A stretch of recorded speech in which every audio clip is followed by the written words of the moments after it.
Una espira conductora puesta de frente a un imán es cruzada por las líneas de inducción del campo magnético. La magnitud que mide el número de líneas de inducción de este campo se conoce como flujo magnético.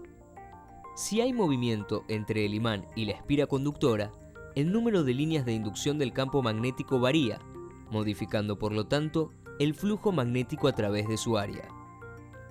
Se observa experimentalmente que cuando el flujo magnético que pasa por la espira magnética varía, ella es atravesada por corriente eléctrica. El sentido de la corriente eléctrica es siempre contrario al flujo magnético que la genera. Esta constatación se llama ley de Lenz. Cuando hay disminución del flujo magnético, la corriente que es creada genera un campo magnético que tiene el mismo sentido del flujo magnético de la fuente en la tentativa de restablecerlo. Con ese mismo objetivo, cuando hay aumento del flujo magnético, la corriente que es creada genera un campo magnético opuesto al sentido del flujo magnético de la fuente.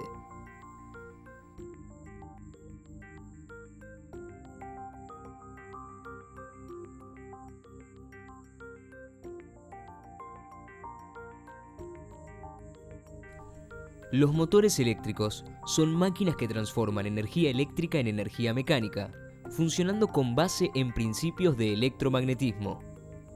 Este motor eléctrico está constituido por una bobina inmersa en un campo magnético. Al ser atravesada por corriente eléctrica, la bobina es impulsada por un binario de fuerzas y entra el movimiento giratorio. Para que este motor funcione, es necesario interrumpir la corriente eléctrica en algunos momentos, de tal manera que las fuerzas actúen siempre en el mismo sentido. Por eso, es necesario aislar parte de la bobina.